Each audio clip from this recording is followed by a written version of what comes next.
Bonsoir. Je voudrais partager avec toi la référence du livre de Exode, chapitre 1er, au verset 22, ce qui suit. Alors Pharaon donna cet ordre à tout son peuple.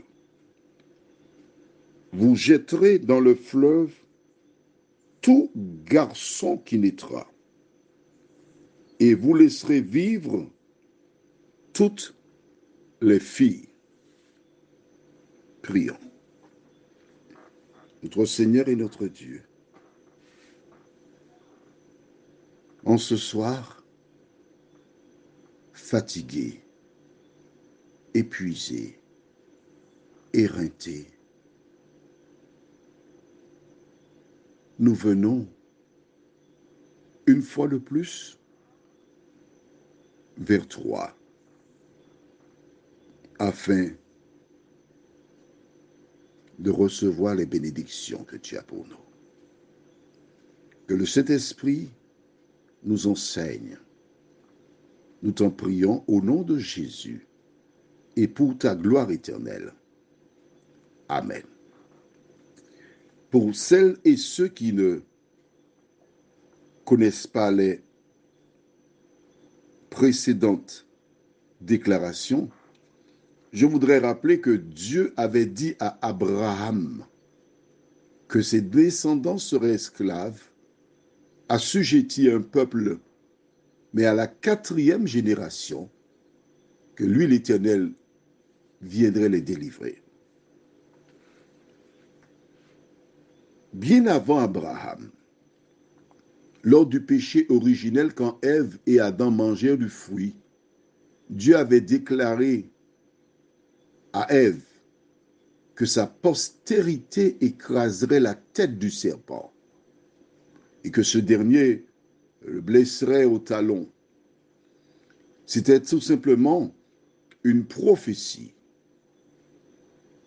que le diable, le serpent ancien, tel est l'un de ses noms, serait détruit par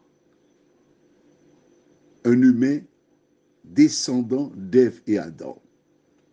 Depuis ce moment, l'ennemi s'est toujours acharné contre toutes les personnes qui obéissaient à l'Éternel, qui lui étaient fidèles. D'abord, Caïn va tuer son frère Abel, parce que ce dernier avait offert un sacrifice selon le plan de Dieu. Ensuite, Joseph, il a eu des songes, et en les rapportant aux siens, ces derniers eurent de la haine pour lui, et ses propres frères le vendirent comme esclave, afin qu'il soit conduit en Égypte. Aujourd'hui, toi qui m'écoutes, ce soir, tu as des conflits avec des personnes qui te sont proches, des membres de ta famille, des collègues, des voisins et autres. Tout cela, c'est le même ennemi, le diable, qui cherche à te provoquer pour que tu commettes parfois l'irréparable. Selon la parole de Dieu, les enfants d'Israël sont arrivés en Égypte, libres. Après le décès de Joseph, quelques années plus tard, selon la prophétie de Dieu, il fut assujetti, ce peuple. Mais l'ennemi s'est compté. Voyant approcher la fin des 4 générations, c'est-à-dire 400 ans, il inspira Pharaon de tuer tous les petits garçons et demanda aux sages-femmes de le faire.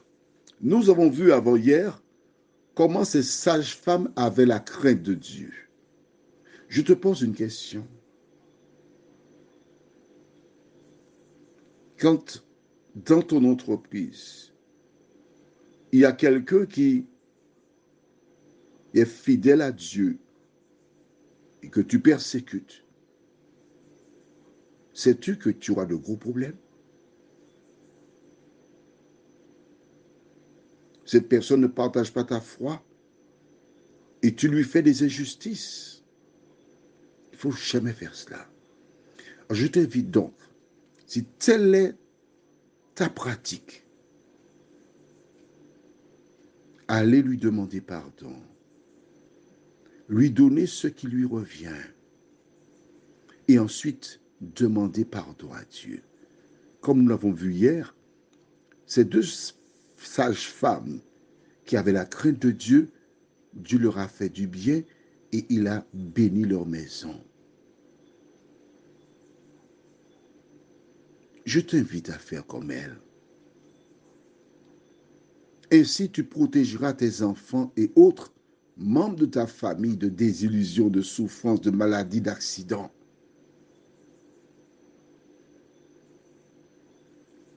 Les deux sages-femmes, ayant la crainte de Dieu, refusèrent de tuer les petits garçons. Elles donnaient une explication à Pharaon. Mais Pharaon est déterminé. Il ne se satisfait pas de cette explication. Bon, il n'a pas vu les sages-femmes en action, donc pour lui, elles ont dit ça, mais comment faire? L'ennemi va donner à ce dernier la solution par excellence. Pourquoi? Parce que beaucoup de femmes juives sont utilisées comme on disait avant, gens de maison, servantes, techniciennes de surface, etc. Donc les Égyptiens sont en contact avec elles. Les Égyptiens les voient. Alors il va enrôler les Égyptiens dans la totalité. Il y avait 2 sages-femmes. Maintenant, tous les Égyptiens, femmes, enfants, jeunes, adolescents, mobilisez-vous. Nous devons faire la guerre pour détruire tous les petits garçons qui viendraient à naître au sein du peuple d'Israël. Quand tu as l'habitude de lire la Bible, tu sais fort bien que l'ennemi a utilisé cette pratique à plusieurs reprises. Tuer les petits garçons. Il est opposé totalement à Dieu. Car Dieu donne la vie. Et c'est lui qui provoque des situations pour reprendre la vie des hommes. C'est lui qui provoque des accidents. C'est lui qui a formaté des musulmans, pas tous, certains, qui vont détruire des gens. Et je n'oublierai jamais ce fameux jour de septembre. J'avais chez Oyoen, à Californie, et je vois des gens qui regardent la télévision, des avions qui rentrent dans des tours. Je dis, ouais, bon, ce film-là est bien fait. Hein? Et quelqu'un d'autre me dit, c'est pas un film qu'il a, non.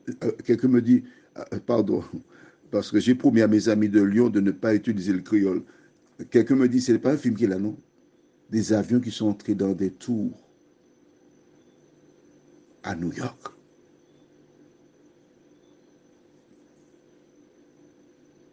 Alors là,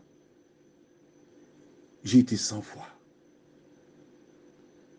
Des individus qui rentrent dans des avions pour les détourner avec des personnes dans l'avion et qui foncent dans des tours pour ôter la vie.